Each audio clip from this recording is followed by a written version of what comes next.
Okay, before I get these comments, I am fully aware that articles like this are often made intentionally ridiculous to spark controversy and get clicks.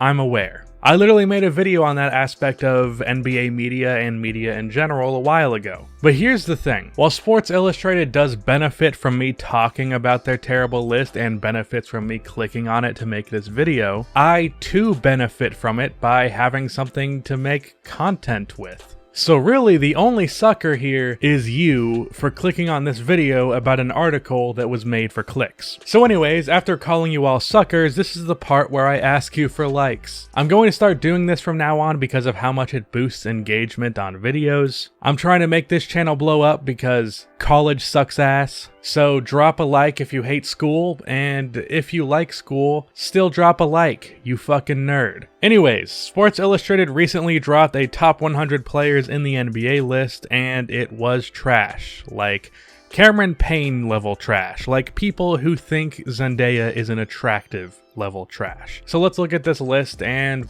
roast it, I guess.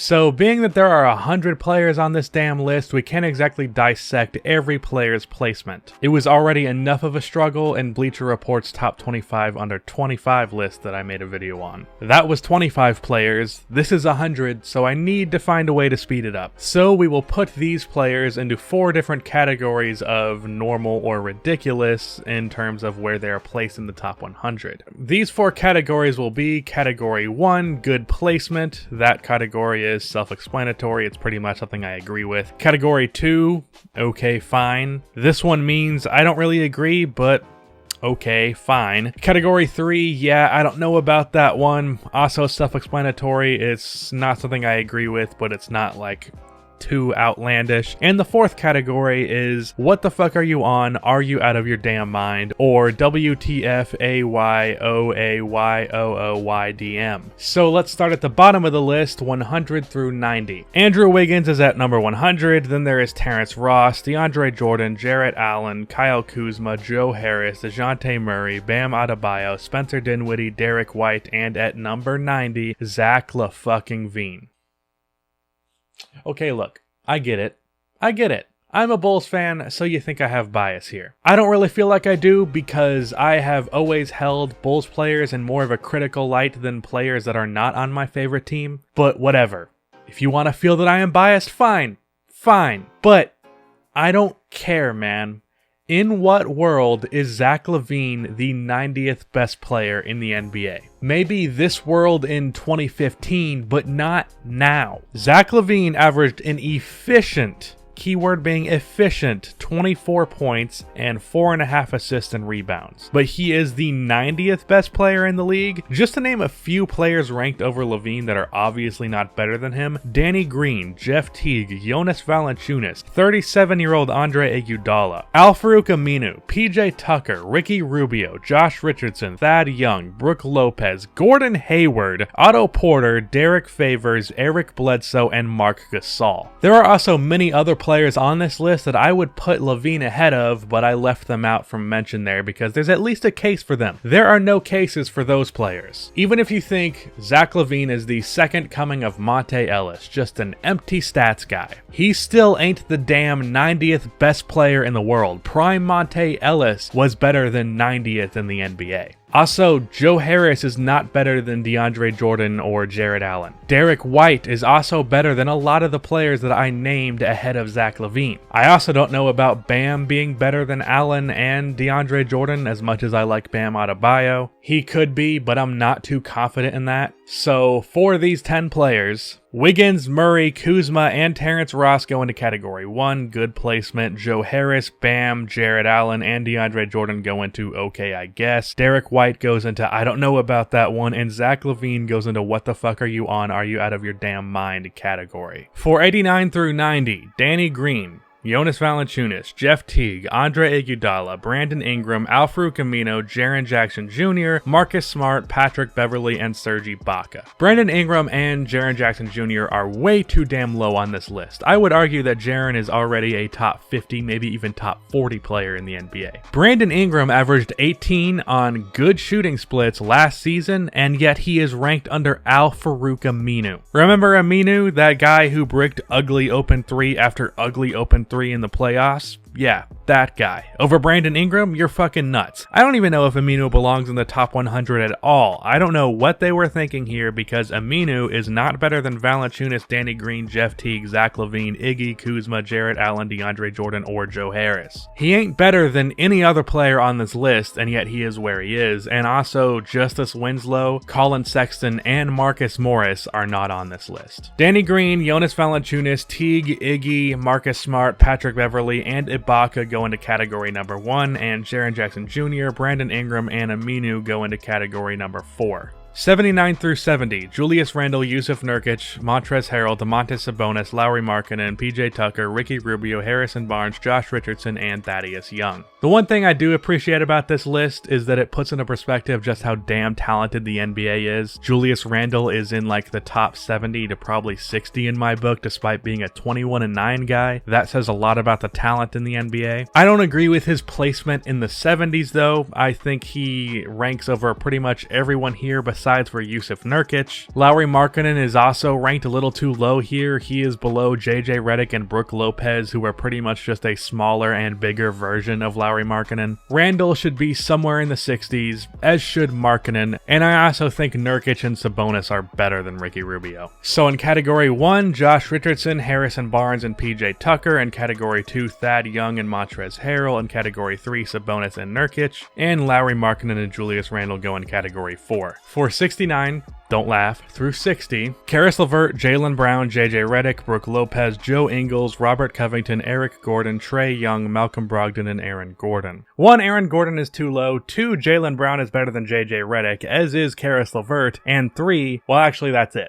This is the only one where I won't be issuing a what the fuck. Lopez, Ingles, Rocco, Brogdon, and Trae Young go into category 1, and Jaylen Brown and Aaron Gordon go into category 3. Now, for 59 through 50, I need to issue a doctor's note here. Please buckle the fuck up, because what you're about to see might be so dumb that in order to comprehend it, you will lose some brain cells. So, Gordon Hayward, Klay Thompson, Otto Porter Jr., Clint Capella, Derek Favors, Buddy Hield, Lou Williams, Bojan Bogdanovic, John Collins, and Danilo Gallinari. Alright, at this point in writing the script, I had a massive headache. Going through all of these names and trying to talk about it was really annoying me, and seeing where Klay Thompson was ranked made it even worse. Now what I should say is that this list does say injury is a factor, but it does not say that it is a huge factor. And it's not like Klay isn't going to be back. He's gonna play like 30 games this year. So being ranked 58 should be a crime against humanity. On top of being below some of the guys that I mentioned after his name, there are still like 20 other players that he should not be ranked below. But outside of Klay, Gordon Hayward is not the 59th best player in the NBA. Last season he averaged 11 points and like 3 or 4 assists on okay efficiency. And he's an average defender. That's it. That player is better than Zach LaVine, Brandon Ingram, Julius Randle, Aaron Gordon, or really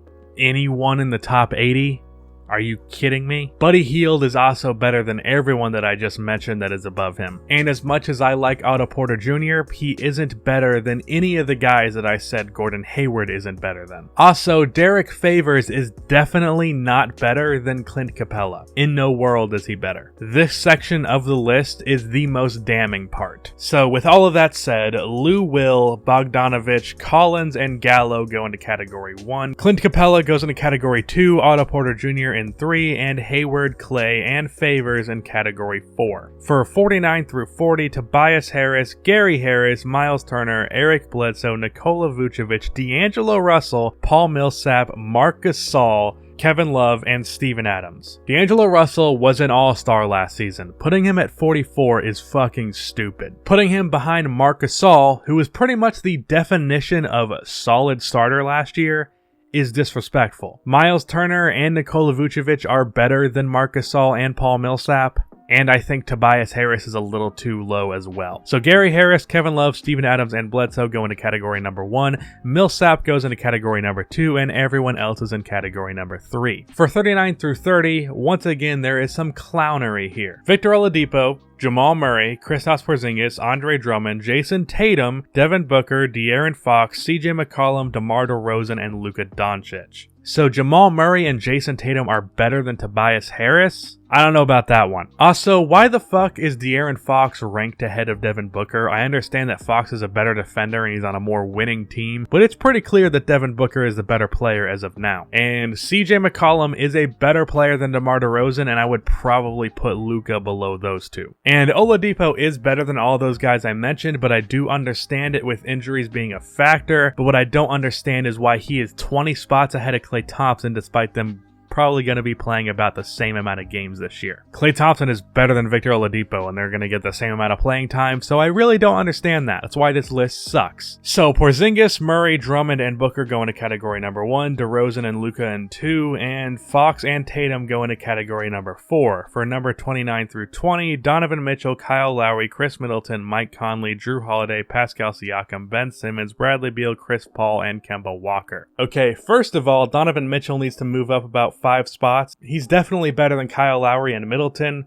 Holiday and Pascal are debatable. Also, I think we might be jumping a little too far ahead with Pascal. I think Middleton, Conley, and Drew are currently better. And Chris Paul should definitely move back a few spots. CP3 is no longer the 21st best player in the NBA. Lowry, Middleton, Conley, Holiday, Simmons, and Beal go into 1, Kemba in 2, Pascal in 3, and Donovan and CP3 are in category 4. For 19 through 10, this is where the list gets spicy, but it's actually probably the least controversial bit here. Blake Griffin, Al Horford, Draymond Green, LaMarcus Aldridge, Kyrie Irving, Rudy Gobert, Karl Anthony Towns, Russell Westbrook, Jimmy Butler, and Damian Lillard. I don't have too many issues here. Really, the only bad placement here is Blake Griffin. He should be more like number 15, not number 19. But other than that, Blake goes into category 3, everyone else in category 1. And for 9 through 1, Paul George, Nikola Jokic, Joel Embiid, Anthony Davis, James Harden, Steph Curry, LeBron James, Kawhi Leonard, and Giannis Antetokounmpo. The most controversial take here would probably be Giannis at number 1. I wouldn't personally take him at number 1, but I do not feel that it is crazy to put him there. I would put Kawhi number 1, but I do think you can say Giannis is number 1 without coming off as crazy, at least to me. I'm mostly saying that because I said that Giannis is the best player in the NBA. No longer believe that after the playoffs, but he's still